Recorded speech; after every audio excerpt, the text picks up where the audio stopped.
Hi, good morning. Okay. See you. Excited. We're recording, so. Don't forget, what's the Salad bar. Right. Rancy can't get off of me. Good morning. Hello. Herding cats. Yeah, right. Herding cats at homecoming. I'm excited that you're excited to be together. I brought my mom with me too. Yeah, So they- earthquake. Earthquake. I see. We're not excited too. It's a good Oh, thing for us to be okay. together. Yeah, even for marketing. Actually, being in person together, also very good thing. I know. I'm excited to be able to Jack, be I have here your and phone. take my mask off. Yes. I'll be able to, hopefully you'll make me. And I think being together is probably the best antidote to the mental health problems that we're experiencing in our world today. So you're all getting healthy just by showing up here. Yay. That's right. When you feel healthier, you will in just a few minutes. Let's start with a prayer. Lord, in the difficult times in which we live, we're so grateful you are our God.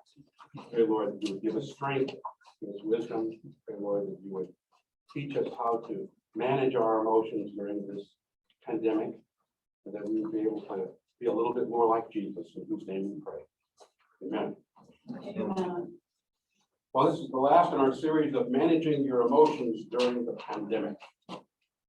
And today we're going to talk about one of the most difficult emotions to manage, which is anger. Frustration, when it goes on too long, it results in anger. And we've been trapped for 2 years now. It was 2 years ago, the last in-person lecture I gave right here. I'm standing right here. In the last 2 years, I've turned everybody down, and I've just been doing virtual things. And that's frustrating. And I can't say that I've always been stellar in my driving over the last couple of years. I've got this frustration that has added up. And it's confusing. We're being told now that this new variant has spiked in California. And so it was the largest numbers we've ever had of new cases of COVID, and now it's coming down. That's good news. Many more cases than we had last year at this time. We all had a spike after Christmas and holidays. The deaths did not come anywhere near what they were a year ago. So this is good. So this new variant is highly contagious, not as deadly. We're all hearing that. Doctors telling us that. That's good news. So we can come out and be together, and chances of surviving are greater now. We know that mental health wise, we're not good. Everybody's been affected by this in terms of the mental health issues. Depression, anxiety are at their highest. Kids are being hit the hardest, school age kids. Mental health issues, suicidal ideation, suicide itself is at an all-time high. Surgeon General just came out with a statement he made saying we got to address this. We had a mental health pandemic going on. It's a crisis. And you can imagine kids who so need to socialize have been cut off and trapped in their rooms. And that has resulted in some serious mental health issues. And the experts are confused about what to do about it. The World Health Organization recommends no masks for any kid under 6. CDC says no, it's 2. You gotta have a mask if you're older than 2. European Center for Disease Control says, actually, we're hurting our kids with this mask thing, so no mask for anybody in primary school. So that's what they're doing in Europe. We're trying to decide which is hurting us more, the mental health issues or COVID. And so that our experts, we're looking to them, and they can't figure it out. The research people, Jody and I were just talking about that. The research people quote you got to check it out. So someone gives you some facts, you need to look it up yourself, because people are reporting parts of the facts, and it gets very confusing. Who do I believe? What statistics do you believe? The CDC director quoted some research saying that schools without masks are 3.5 times more likely to have COVID than schools with masks. Just made that statement. So then a group of researchers looked at that research and said, well, the problem with that study is they didn't control for which kids were vaccinated and which weren't. They didn't look at that. They didn't control which ones had ventilations, which ones didn't. They didn't control for how many days were we comparing here versus how many days here. So, it's hard for us to know. And in the midst of that confusion comes unrelenting frustration. And then we look to our leaders, and Gavin Newsom is, everybody likes to pick on him. He instituted a state requirement for masks in mega groups, and in large groups, everybody has to wear masks in any large groups at the state mandate. And he was at the Rams game. Go Rams. With Magic Johnson sent out tweets with the two of them with no mask. So it's confusing. How are we supposed to deal with this? What are we supposed to do? I think what we are dealing with is an emotional crisis. It's very important for us to stop and slow down and try to pay attention to that. I do think we need to follow the advice of our leaders. And we hope they're doing the right kind of research. I'm vaccinated and boosted, and when people ask me, I say, well, that's my choice. That's what I'm going to do. That's what looks to me like the smartest thing to do. And still, it's frustrating, and the frustration is not going away. So I'll tell you now, people are getting more angry than they've ever been. What we're finding is if you had marital problems before the pandemic, you really have marital problems. Because you've been trapped indoors with this person 24/7 that you didn't like before the pandemic. So we're getting abuse cases. I just got a call yesterday. A wonderful Christian woman, and her husband's been beating her for the last 2 years, and she wasn't telling him. It was embarrassing. He's a Christian, she's a Christian. Said, well, it's not right. No, it's not right. It's not right. But she's going to come for help. So let's talk about anger today. Let's start off with what anger isn't. Anger is not violence. Those are two different things. I think aggression gets a bad rap, but violence, we need to understand, is not good. Aggression is the force you use to protect your boundaries. Jesus was aggressive when he pushed the money changers out. John says he had a whip. So that's aggressive, get back to the boundary where you belong. Violence is taking that same force and violating somebody else's boundary. It's when you go too far. When you cross a boundary that you're not supposed to cross, that's violence. You can cross someone's physical boundaries, you can cross their psychological boundaries, their emotional boundaries. That type of violence we know breeds violence. We show kids videos to see if our video games making kids more violent, and everybody's researching this and stuff. And what we found is if you show kids pictures of people being assertive, standing up for their boundaries, demanding that people respect their boundaries, then kids don't really get affected by that much. But if you show kids videos of violence where someone is violating somebody else's boundaries or hitting another kid, it makes them become more violent. So violence breeds violence. It makes sense, doesn't it? Right? So violence is not the same thing as anger, and the Bible has a lot to say about not doing that. Proverbs 15, a hot-tempered person stirs up conflict, and the one who is patient calms a quarrel. Proverbs 22:24, do not make friends with a hot-tempered person. With someone who's habitually violating everybody else's boundaries, either psychologically or physically. So don't make friends with that kind of person. This is not a good way to be. So anger is not necessarily violence. Violence is often driven by anger, but they're two different things. Violence is different from hostility. Anger is not hostility. Hostility is the habitual attitude. Someone who has an angry attitude habitual. That's what hostility is. So it's ongoing anger. Ephesians 6 tells fathers not to frustrate their children to anger. I quoted that to my dad once when I was an adult. He said, well, that's the only way you learn. He also said, well, the Bible says God helps those who help themselves. That's Benjamin Franklin, it's not. We had great theological discussions. I've got adolescent kids that are paying me back. Ephesians 4, get rid of all bitterness, anger, rage, brawling, slander, along with every form of malice. It's throughout the Bible. You don't want to be a hostile person, someone who's habitually hostile. That's not anger either. And hatred is also not anger. Hatred is hardened hostility. It's gone on so long that hardens and ossifies. In marriage counseling, we look for signs of divorce, and one of the signs of divorce is hatred.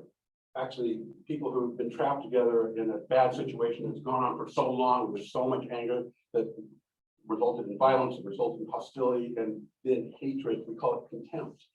John Gottman does all this research. So one of the signs of divorce is a couple who already has contempt for each other. It's so sad to say that, but I'm telling you, it's true.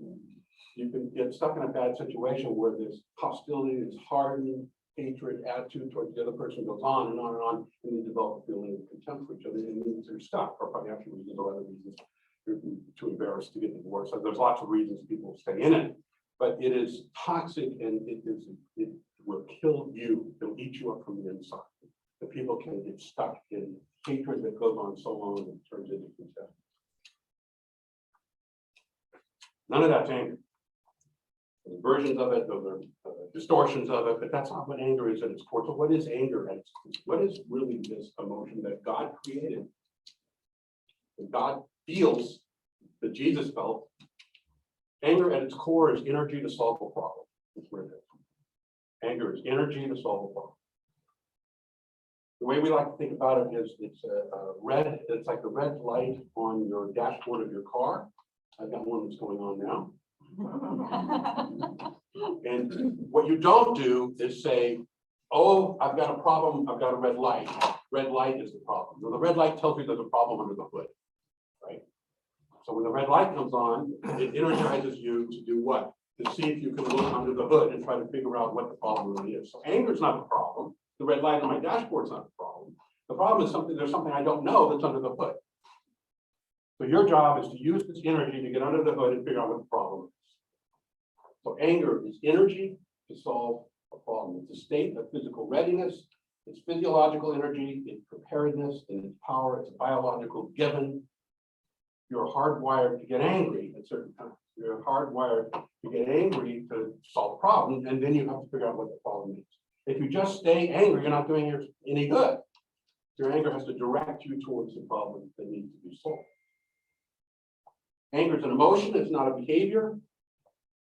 Now, how we respond to our anger behaviorally, we usually learn that. So the feeling of anger that you get, most of us learn somewhere over the course of our life what we then do behaviorally. So you can't necessarily choose whether or not you get angry, but you can choose your behavior. You can always choose your behavior. And that's the part that the Bible instructs all the time. What are you going to do with it? What's your behavior? What's your choice? What are you going to choose to do? Now, if you know you're mad, are you going to use that energy to solve the problem? Or are you just going to make things worse? Anger is one letter away from danger. So we have it modeled for us, what we do with our anger, what we choose to do. We have it reinforced, meaning that sometimes there are payoffs. One of the, I'm going to talk about it more later, but I'll tell you now, one of the main reasons people get angry all the time, people who are habitually angry, because they have unhealed shame. Some areas of insecurity in their life they haven't dealt with. And so what would you rather feel? Insecure and ashamed, or mad? Yeah, exactly. So there are people who are just mad all the time. And that changes nothing because they haven't gotten under the hood to solve the problem, right? So they just eventually stay that way because they learn I would rather feel mad than insecure, and so they get stuck with this behavior, angry behavior. So anger is an emotion, not a behavior. And this is important. Anger is always secondary to something else. Anger is the light on the dashboard signaling you that there's something under the hood. That's what's primary. The three most primary emotions people feel that make them angry are hurt, fear, and frustration. So the next time you get mad, ask yourself what's hurting me, what's scaring me, or what's frustrating me. And you're going to come up with something helpful usually. Now, there are other emotions too. Some, like I said, shame is another primary one. But for the general population, for us, normal people, and I'm counting you guys as normal, the next time you get mad, ask yourself, is something hurting me, is something scaring me, is something frustrating me? And now you're getting under the hood. Don't just stay looking at the red light on the dashboard and thinking I've got a red light problem. My car has a red light problem. No, it doesn't. My car has a problem under the hood, and the red light is signaling me to get under the hood. It's energy to solve a problem. And you can see all kinds of problems that come from anger when we don't use the energy to solve the problem. Right? You just stay mad, and we don't figure out why. Paul says very directly, in your anger, do not sin. Do not let the sun go down while you are still angry. He does not say, don't get angry. He says, in your anger. He says, no, the next time you get mad, because you're going to get mad, don't sin with your behavior. And then he says, don't let the sun go down while you're still angry. I think it's brilliant. What he's saying is, get under the hood. Don't just spin around. You're angry for a reason, figure it out. Figure it out. Don't let the sun do it. There's a reason for you being angry. Figure it out. Get under the hood. It's psychologically brilliant. So what is anger? Anger is Christian. I believe it is Christian to be angry. It's right there in the Bible. But the behavior, that's the tough one. We've got to choose what we're going to do with our behavior once we are angry. So the next time you get angry, don't sin with your behavior. What about forgiveness and letting it go? Well, God bless you if you can do that. So let's just say this. There are times when the problem is between me and somebody else, right? Mhm. So I might be hurt or scared because I've got now a problem with somebody else. Now, you can choose to forgive somebody else and they don't even know about it. Forgiveness is a choice that you make. Right. And if someone is continuing to hurt you and continuing to scare you, you're probably going to keep getting mad, right? But you can forgive them every time. Now, to solve the problem, to get under the hood with the other person, you need the other person to participate. That's called reconciliation. That's different than forgiveness. Mhm. So reconciliation is a two-party process. And the other person would have to engage in that conversation with you for us to really solve the problem. So I would say in response to your question, it depends on the situation. Mhm. There are certain people that can do business with me and then we can talk about it and we can reconcile our differences and that solves the problem. And there are other people that can't. They don't want to, they don't care, or maybe they're dead or they're unavailable, or they divorced me. You know, there are all kinds of reasons people don't want to talk to me. Yeah, I'm not saying forgiveness, buddy. I'm saying forgiveness and then just learn that you can't be with that person. There are people we can't do business with. That's right. That's right. And that's complicated. I can forgive someone, which means I wish them no ill, but I shouldn't really hang around them. Right. You know, we're oil and water. We shouldn't really hang around. And you're probably always going to have some feelings about it. Probably what I would end up with. So forgiveness, I think, is a powerful tool and underutilized tool. I'm going to talk a little bit about that later.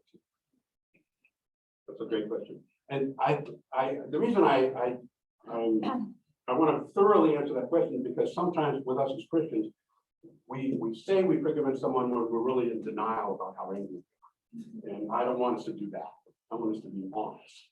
Mhm. So we'll flesh that out.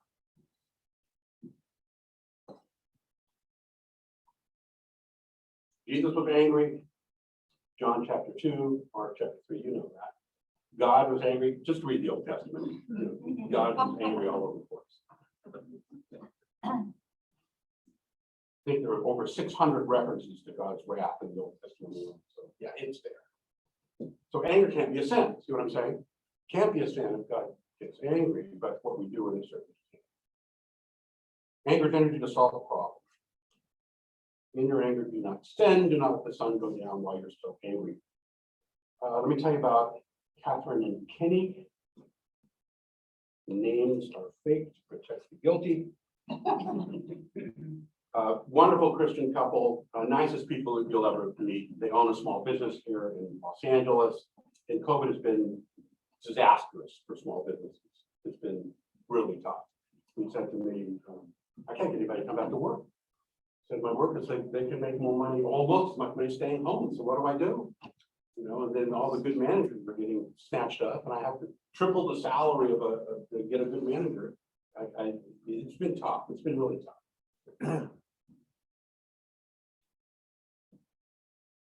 They've struggled to keep their the employees and struggled to keep the business going.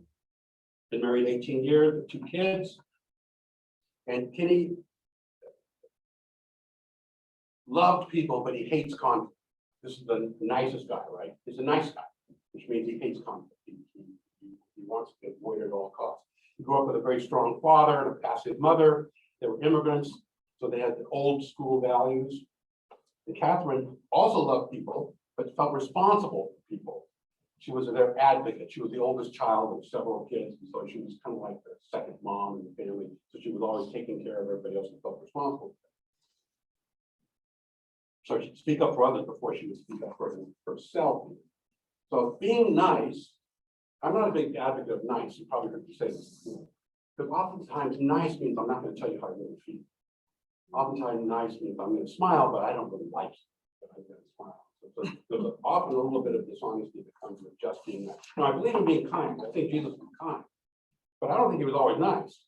I think if he didn't like you, you knew it. He made some pretty strong comments about the Pharisees that I thought were not very nice. So you can see where I'm going with this is that if you kind of manage people and you avoid conflict, then that creates problems, right? Because things will happen, and just by being nice, you often don't solve them. So Kenny could get people to like him, but he couldn't confront the problems in his business, and he had a manager that was a bit of a bully. And so the bully was kind of running over people, and Catherine, of course, because she feels responsible for people, would bring this up to Kenny and say, hey, Tom's, he's rude. He's just downright rude. And Kenny would say, oh, that's just Tom. Because Kenny kind of liked the fact that Tom could keep people in line. And Kenny was nice. He was the nice guy. He wanted to be the nice guy. He was good cop, bad cop. Except Tom was a bully. And Catherine, because she also worked in the business, was very offended by the fact that she would bring this up to him and he would just poo-poo it and sweep it under the carpet. And then Tom was also doing things that hurt Catherine, that made her look bad. It was undermining her authority, and she looked to her husband to protect her. So over this, and with COVID, everything gets magnified. This has been going on the last 2 years, and over time, this frustration that she felt and the hurt she felt kept building until Catherine became angry. And that's why I'm talking to her, because now she's mad. And I find this often is that women know when they're unhappy when they're in their marriage, and men often are not so sure. They know. Most guys, when I say, how's your marriage? They say, fine. And you now know what that means, feeling inside, not expressed, right? So they'll be saying, I love that. It's funny. how's your marriage? Fine. I see. Feeling inside, not expressed, right? When I ask her, how's your marriage? She says, well, where do you want me to start? Very aware of how she feels, and the frustration and the hurt that's been going on has turned to anger. And now she has what we call the harsh startup. She's, we need to talk, and of course, avoiding conflict, never dealt with that very well. So she says in our first session, I've lost respect for my husband. I hate feeling this way. I said, it sounds like you admired him very much when you first met him. And she said, he was the man of my dreams. He was successful, kind, a strong Christian, intelligent. Said, what happened? She says, I guess all that wasn't enough. I also need him to protect me at times. Old school values. I said, from what? She says, from harm, from others. I don't just need Kenny to be kind and loving. I also need him to confront things that are wrong. What Tom is doing to people and to me at work is wrong, and I need Kenny to stand up to it. It's a matter of husband for being a nice guy. So how Tom treats others makes me mad. She says, that's right. She said, I need Kenny to get mad about it too. She's not interested. She's trying to get her husband to be mad about something that's wrong, because anger is energy to solve a problem.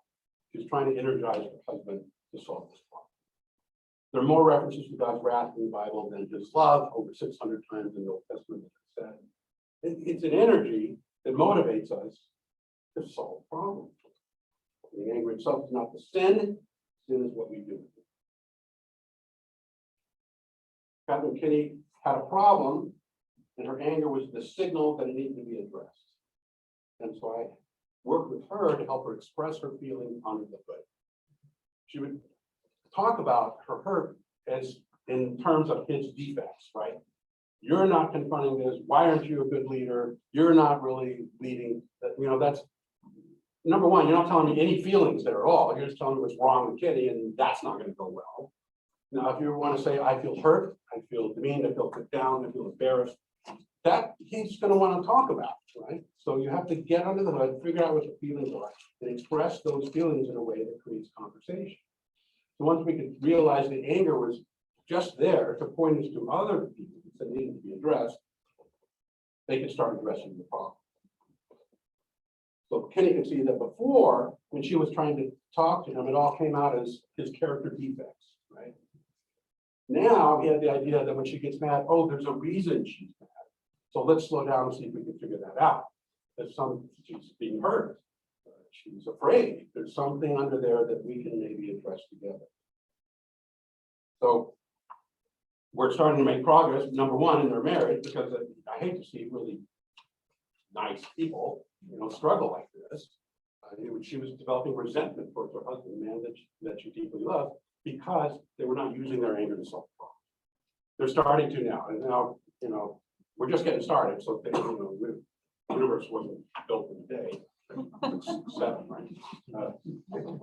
But it's a start when we realize anger is okay. It's okay to be mad, but just don't stay there.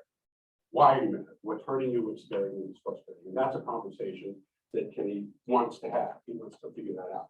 He wasn't thinking his wife was being hurt. All he heard was, you're failing as a husband. And that's not a conversation we do that. So it's energy to solve a problem.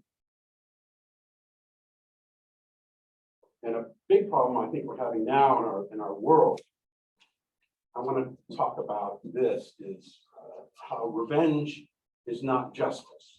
There are people who've been so frustrated for so long that their frustration is coming out. What they say is a call for justice when it's gotten mixed up with revenge. And it's important to separate those two out because I think justice is really important in our age today. But when it gets mixed with revenge, then the message gets confused. You know this. Leviticus says, do not seek revenge or bear a grudge against anyone among the people. So what is this? Justice is an ethical way of living. Justice is respect and protection of others and of God's creation. So if you are a moral person, you're going to get angry in the face of injustice. It'll make you mad. Say, that's not right. Because people are not being treated right. So you'll get angry. That's a moral, righteous indignation in the face of injustice. Retribution or punishment is correcting hurtful behavior that's wrong. Justice is holding people accountable for wrong behavior. So that's a good thing. And all societies need justice. And they need some form of retribution, which is correcting immoral behavior. Revenge is a vindictive form of justice. Revenge is motivated by resentment, and it's based on hurts that are unresolved. And this is confusing because you'll see some people who are seeking justice, but you're uncomfortable with it, right? It's like, why are you so hateful in the way you're seeking justice? It's kind of mixed up with revenge. There's unhealed hurt in there that seeks to balance the scales. Revenge wants to get even, as if human hurt could be quantified in that way anyway. The person seeking revenge, it appears justified and it appears righteous. But revenge isn't justice. Revenge is getting even. Revenge is, I've been hurt, I've been shamed, I've been put down.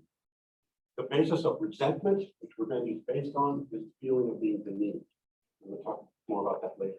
Why, you don't resent earthquakes, do you? You resent people. You resent people because people can make you feel demeaned. And if I feel demeaned, now I want to get even.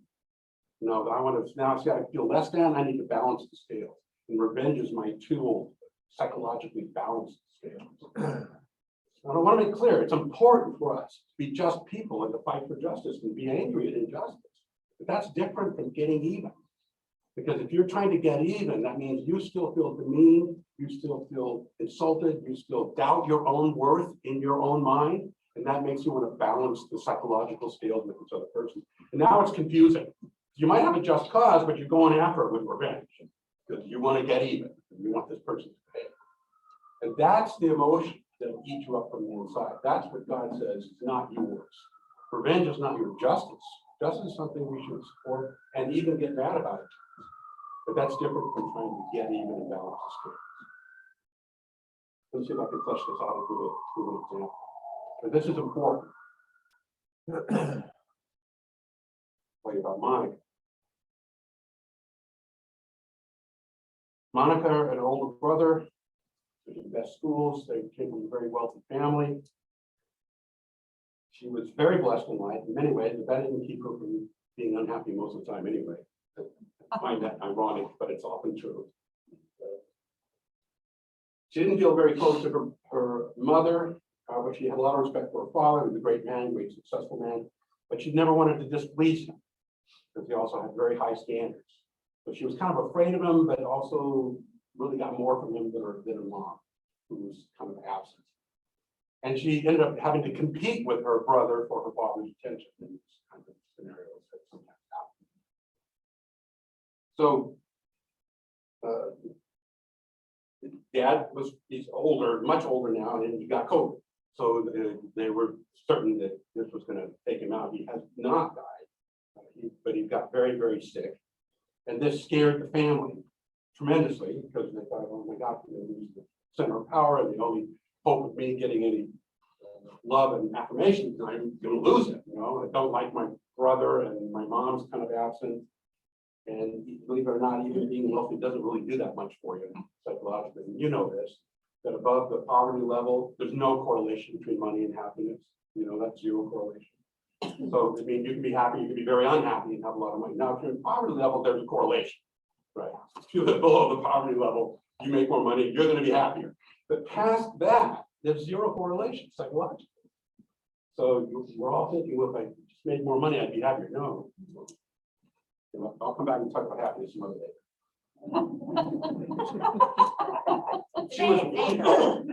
That's what makes you mad, doesn't it?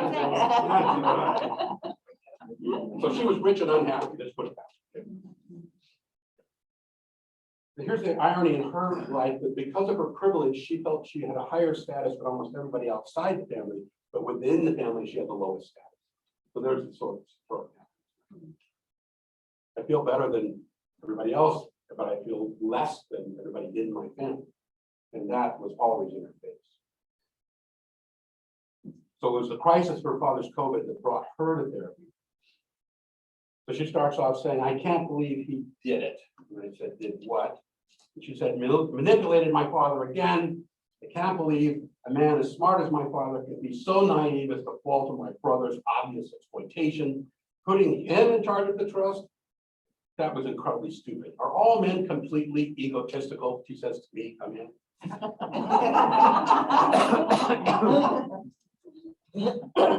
So I dodged that. I said, so you don't trust your brother? She said, of course not. He's a selfish dolt, and I don't intend to let him get away with it. I mean, I've explained my position to my father, but that's useless. But I'm not a stupid woman. I have my own attorney working on plans to correct the situation. Wait till we get to court. Then we'll all be in for quite a surprise, she says. I've dealt with this in very wealthy families. They sue each other. I said, it's understandable that you're pretty hurt in the way you were treated by your family. She says, hurt? Oh, no. I'm good and mad about it now. And I think it's good. I mean, I'm not blaming myself for the problems between me and my brother. No, he's self-centered, he's cruel, and I think it's pretty healthy of me to be angry with him and not myself right now. Don't you? Puts me in an awkward situation, right? So I'm in this situation a lot. I sometimes feel myself in a dilemma when people ask me to agree with their emotion, and I think there's something more to it. You know, she hasn't heard my lecture on anger, right? Anger is energy to solve a problem. That's the light on the dashboard. Need to get on the hood. You know, no, she hasn't heard any of that. She just thinks it's good and healthy for her to be angry. I'm a woman, hear me roar. I'm good and mad. It's his fault. Don't you think it's healthy? She goes to sue him to solve the problem. Yeah, that's right. She can assume solve. Oh yeah, that'll solve the problem, right? So I think part of her anger was that she was already grieving the loss of her father. Grief sometimes comes out as anger, you know this. It's not unusual in the beginning parts of grief, you can get mad. But the good part of it, the anger was also not just healthy grief or self-protection from her older brother. I think it was related to something much bigger in her life that we needed to get under the hood to figure out. Monica was conflicted about whether or not she was supposed to be a powerful person. She believed she was supposed to be, but she didn't really feel that in her family. And for her to view her brother as victimizing her just made her feel more powerless, right? He's got all the power, I don't, so then I feel mean by that, and I'm going to get even by suing the guy. I've got attorneys to choose me. I think she did feel powerful at times, but her automatic response to her own power was to try to hide it. She didn't want to be too powerful in front of her father. She was afraid that would get her rejected. She couldn't compete with her brother because he was older and would physically even hurt her when they were growing up. So she had to learn to be sneaky with her power. So she was very intelligent, but she had to learn how to not really be open about feeling powerful. And that was really a bigger source of her problem, bigger than her brother, bigger than money. So it was difficult for me to agree with Monica that, yeah, you should be angry. Yeah, let's get angry. Hey, your brother, he's a rat. Let's get mad at him. It's like, well, what good is that going to do her? She needs to understand why she's angry. What are these more complicated feelings she's got about herself? And when we finally get to this inner feeling of feeling demeaned and less than, there's the real thing. You actually feel less than. Your anger gives you the illusion that you can be powerful enough to not feel those feelings. So she didn't need to punish her brother. I don't think that was her need. She needed to resolve her own issues with power and self-worth.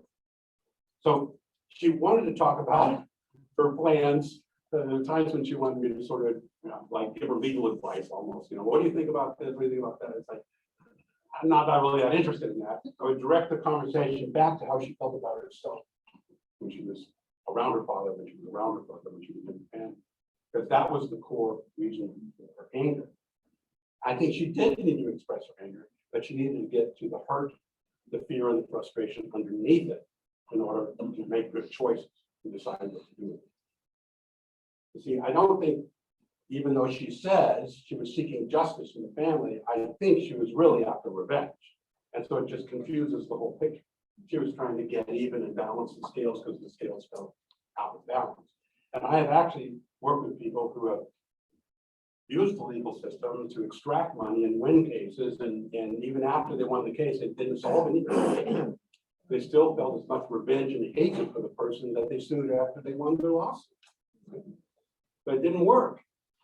Trying to get, if revenge is your motivation, you're not going to ever feel justified at the end. You're going to still have this hatred towards the other person. So she's starting to talk about how she feels about herself now. And we're rounding the corner. She's starting to feel like maybe she can express her power. Maybe she can say how she feels. Maybe it is safe for her to identify these feelings and have other places where she can get seen and known and understood. And as she does that, she's not talking about suing her brother so much anymore. It's like that's not as important because what she really wanted is to feel like a powerful woman. That's what she really wanted. And I don't know that she was ever going to get that from her brother. And coming up with more and elaborate ways to seek revenge with them was just keeping her feeling powerful. So we're not talking about that so much anymore, but we are finding ways for her to express herself and be honest. I think that justice is a good thing in life. I believe in the legal system. I've got one of my best friends is an attorney, and God bless him for the work that he does. I believe you should get angry when you're in the face of injustice, but if you're seeking revenge, it's not going to heal you. Even if you get what you say you want with justice, if that feeling of being demeaned, that feeling of doubting your own self-worth, that drives your anger and your feeling of resentment will still be there, likely, even after that's over.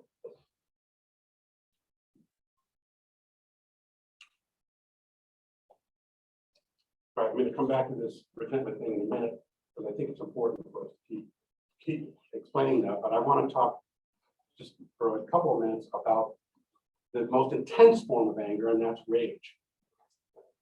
You know, not all of us are rageful people. All of us could be triggered to rage. It's possible, but some of us don't go there much, and some of us go there a lot. But rage is the most extreme expression of anger.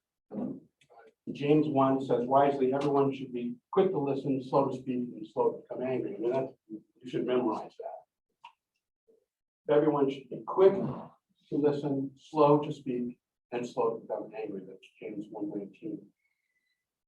Listen first, wait before you speak, and really be slow in your anger. So slow down.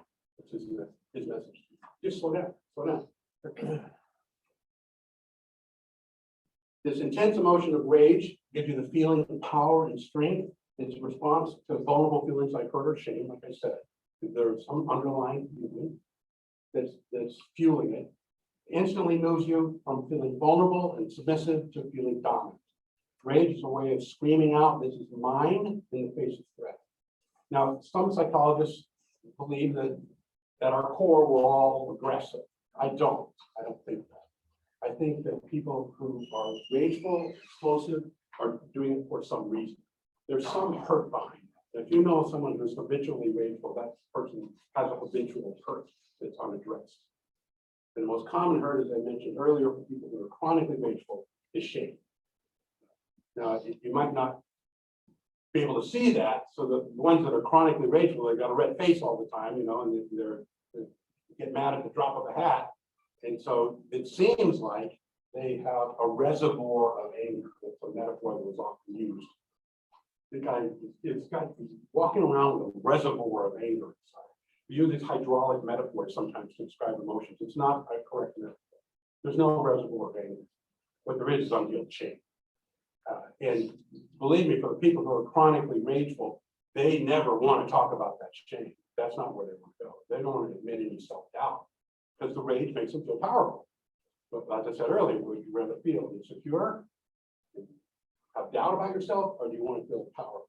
Well, they opt for feeling powerful. But that keeps them away from the source of their healing. The source of the healing is these unhealed, unresolved, painful feelings inside. And the key one is feeling of shame. A shame is different than guilt. You know, guilt is about what you do, shame is about who you are. So guilt is good, guilt is healthy. You all should feel guilty. You do something wrong, you should feel bad about doing something wrong. Shame is different. Shame is feeling bad about who you are. Because I can ask for forgiveness for what I did when I'm guilty. But how do you ask for forgiveness for who you are? You know, what if you feel I'm defective, or I'm insecure, or I'm not worthy of love? That's the key. To really doubt whether or not I'm worthy of love. If you really feel that about yourself, you've got a problem. That's much harder to solve. And so there are people who habitually try to do an end run around that feeling by just being mad a lot and rageful. It's actually addictive. You can actually, there are hormones that are secreted in the brain when you're rageful. You can become addicted to those hormones. Life's boring unless you're mad. It's that mad the juice. Let me give you an example of this. So Robert came for help with his anger management problem. And we've seen a big increase in this because of COVID. Like I said before, if you had an issue before COVID, COVID just really made that a lot worse. So he was having anger issues before COVID, and now it was like, basically his wife said, you gotta go. You go talk to Mark, or this isn't gonna work. So the first session says, my wife says I only have 2 speeds. I said, well, just 2? He goes, yeah, and either anger or apathy. He says, she only sees me express 2 feelings. Either I don't really care about anything, or I get really mad. That's it, I'm on and off. That's it. I'm on and off. I said, wow, that leaves a whole lot of emotion in the mid-range that you just skip right over. He says, I don't know, because I was raised to fight hard in life. My dad was tough on us kids and expected us to make something of ourselves, and I did. I work hard and I play hard, and I try not to sweat the small stuff. He loves that phrase. I said, did that work? He goes, well, I guess not really. I can't seem to keep from getting upset even about the little things. I keep thinking it's all the pressure I'm under, but now I'm thinking maybe I need to get a better handle on this anger, right? So Robert's curiosity about his emotions was a good thing. I can work with that. If you're curious, we can work with that. If you got an anger problem, that's great. Let's just be curious about it. And he, of course, had not heard my lecture about angers and right on the dashboard. So we were going in that direction. He was successful at work, but he didn't always feel confident as he appeared. See, there's a difference between competence and confidence. He knew he was competent, but actually he didn't really feel confident. He was actually threatened by other businesses and other guys in business all the time, but he wasn't going to admit that. He's not going to admit that he wasn't really confident, but he did rely on his competence. He was an aggressive businessman, but often had these painful feelings of doubting himself that he kept inside. And he rarely paid attention to these subtle. So he just focused on being successful, being successful, being successful. And he was successful, but he wasn't addressing any of these smaller things. By ignoring the feelings, that was playing a major role in his anger problem. Because if you get under the hood, those are exactly the feelings we have to talk about. You have to bring them down and deal. The very thing he did not want to do was the very thing we needed to do. And he believed his anger was coming from a reservoir of anger. So I'm just one of those guys that's that reservoir of anger. And people dip into it every now and then. It spills out. And that metaphor stops. There's no analysis. There's no understanding. It's like, oh, you got too much anger. Your anger problem, you got too much anger. No. Your anger problem is rooted to feelings you don't want to talk about. Those more vulnerable feelings inside that you tell me you're not sweating. One of the feelings that he hated most was feeling insecure because it made him feel weak. That's the number one feeling men hate, feeling weak. We'll do everything to avoid feeling weak to anyone else. And so what we do is we come up with all these strategies to avoid anything that we think makes us feel weak. And he did what most men do, is he confuses vulnerability with weakness. So he's never going to open up because he was afraid that made him weak. You see what the problem I was having. That's exactly where I needed to go, to help him understand that your anger is not from a reservoir. Your anger is from something, but we need to figure out what that something is under the hood. And our relationship with people do matter. He would say that if somebody didn't like him, he didn't care. He'd say that. Well, that's actually not true. We do care. That was just a thing that he would say to avoid the feeling of insecurity. So we got underneath that by talking about the hurts that he felt, the disappointments that he felt. So he would admit to me things that he would never admit to anyone else. Yeah, I'm not so sure about this decision that I made. I'm wondering if that was a mistake. And sometimes I'm afraid I'm not as good at my job as that guy is. And these feelings of insecurity that he can admit and open for the first time is the way we feel shame. The underlying feeling for him that he was not enough. He was trying to avoid the feeling of shame, and the attitude comes from three things. It's courage, vulnerability, and grace, the spiritual word. You have to have the courage to admit it. Nobody wants to admit they feel shame. It takes courage. You have to have the vulnerability to speak it out loud with another human being. But then you have to experience acceptance when you do. So I think this process of courage, vulnerability, and acceptance, or especially called grace, of healing shame, is a delicate process, because being vulnerable to the wrong person is a bad idea. So you have to be vulnerable to the right person and get the experience of acceptance in order to heal that feeling of insecurity and shame. So that's what we did. I got him, this guy who's invulnerable and says, he only had 2 speeds, to slow down and figure out, oh wait, you have a lot of feelings in. There's a lot of stuff in there between pain, anger, and honesty, but you weren't telling me. And the act of telling me and feeling like it was okay to do that is what was healing his feeling of shame. So the need to be angry all the time was dropping off, because he was feeling better about who he was on the inside. He was able to talk about his feelings honestly and openly. He has a lot of them, but he had to slow everything down. The area in your brain, as I told you first week, that responds to threat, fear that will lead you to get angry, is 5 times faster than the thinking part. So this guy was just constantly threatened all the time and getting angry all the time and not slowing down to think about why. So what we did was we just slowed everything down. Wait, every time he got angry, I just said, take a beat, slow down, take a breath. Tell me about the situation. And when we slow it down, we can pick it apart and find these more vulnerable feelings, and the anger would drop off because we were getting them. That's the biblical wisdom. Everyone should be quick to listen, slow to speak, and slow to become angry. So if you are a person who struggles with habitual anger, the best advice I can give you is read this first. Slow down and just slow the process down. Figure out what's under the hood for you, and get to that those vulnerable feelings underneath the anger. That's what solves the anger. And there are guys who are committed guys. Think about Robert. I like working with these high-powered executive guys because they like to solve problems. They don't want to quit. So he hangs in there until we figure this out. And his wife is telling him now, you've got more speeds than two. I read this is kind of exciting. I didn't know. You can feel sadness, that was one he never admitted to. You can open up and tell me you like things and you don't like things. Turns out he's got multiple speeds. He just was going too fast just to even know it. So slow down. The light on the dashboard is signaling that there's something under the hood. Got it. Wow. 5 minutes.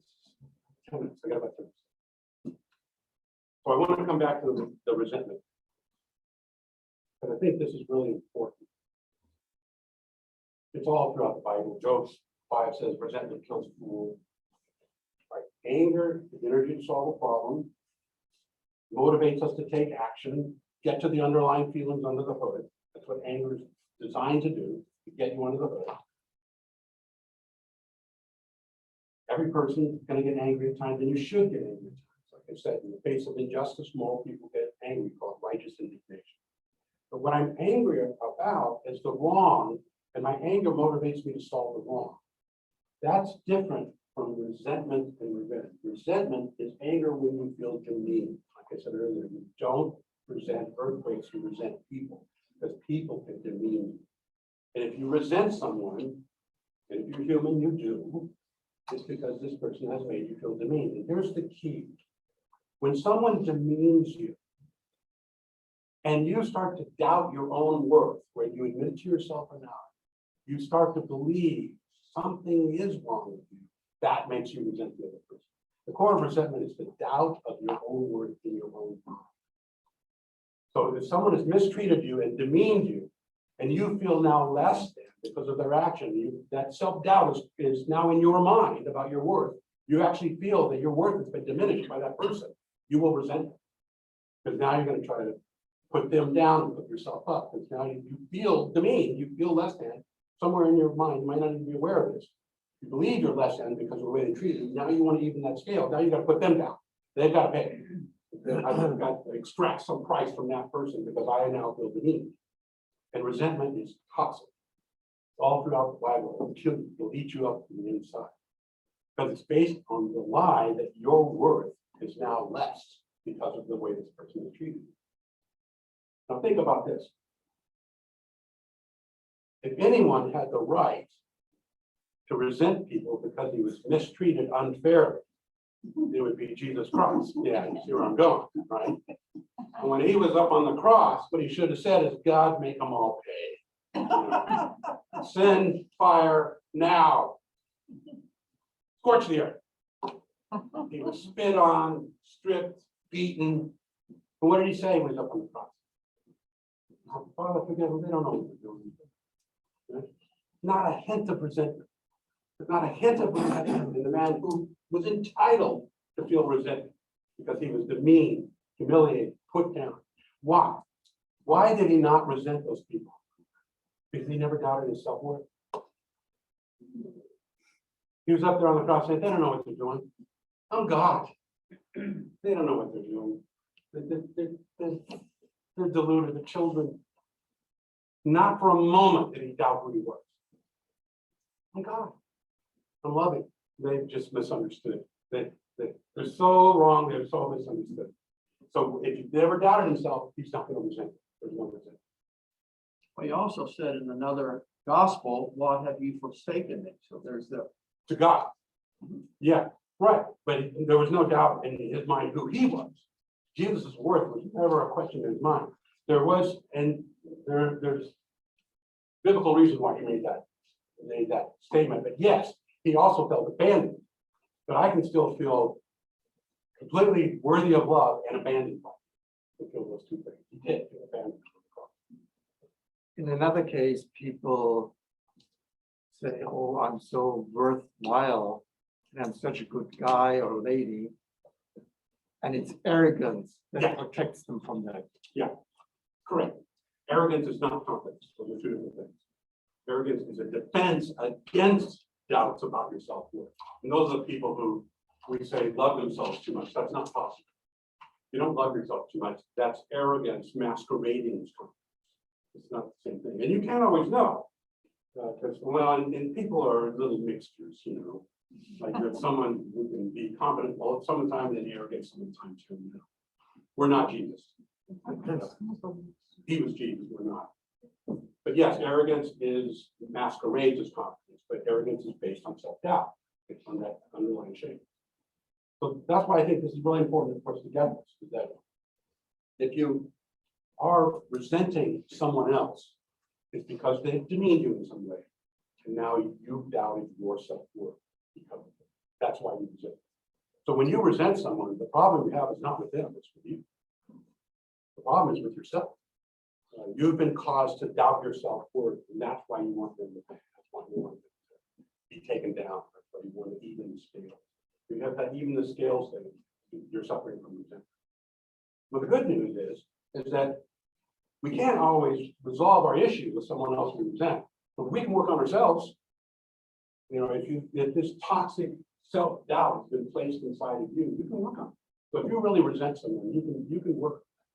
You can figure out, well, how are you, in what ways were you demeaned, how were you put down, and what's that done to your self-worth? Often when people are victims of crime, they end up feeling shame. It's kind of ironic, but they often do. One of the most difficult aspects of working with trauma survivors is dealing with the shame they feel for whatever happened to them. It's almost confusing, right? Why should you feel shame? We do this often with women who've been raped. When they come to our counseling, they feel shame, like their worth has been diminished, and that they now doubt their worth because of what someone else did to them. I was listening to a psychologist lecture about a week ago, and he says to the whole group, says, well, I was molested as a child, and then he goes on and tells them, whoa, who says that in a group? And people were kind of taken back. You're just going to say that like that? And then he stopped and said, well, you seem shocked. I didn't do anything wrong. He was the guy who did something wrong. I didn't do anything wrong. So I've worked for years to get this place to realize, oh, that was a lie. The way he treated me was a lie. I deserve to be cared for and loved and respected. He's the one who should feel shame, not me. And it's rare because people who are trying to recover from trauma often somehow feel that they've been demeaned, and then they believe the lie that maybe somehow there's a reason they shouldn't be feeling bad about themselves. Now, the trauma experts say this is very common and difficult, but it's possible for us to work this stuff through. So that's the point that I wanted to make, is that if you are struggling with resentment, which is a form of anger towards someone, there is healing, but you've got to get under the hood. You got to figure out what's the real issue. Are you really trying to even the scales? That's not going to really work out well. So here's the question: how do you know when you've really forgiven someone? How do you know when you've done your business, that how this person has treated you, that you're not really resenting them anymore? Well, Lewis Spees, passed on now with professor of ethics at Fuller Seminary, would say, you ask yourself this question: do you wish them well? Do you wish them well? That's tough, right? But that would mean I'm not trying to get even anymore. I don't really resent this person. I wish them well. I don't want them in my life. I mean, I really don't have no need to have them in my life. But God bless them. I wish them well. They can move on with their life. I don't wish them any ill will. I think that's an interesting. I don't know if that always works, but I think it's an interesting. So we want to rid ourselves from these feelings of resentment, because resentment, you're the one who pays the price. You're hanging on to those. It reminds me of the blessing for the czar of Fiddler on Roof. May God bless and keep the czar far away from us. Yes. God bless and keep the czar far away from us. Yeah, that's a good prayer. And any other questions? Anybody, we've got to stop. I can answer one or two questions if you have any. Mark, I have a question about the Old Testament in particular and God. And my thoughts, are we anthropomorphic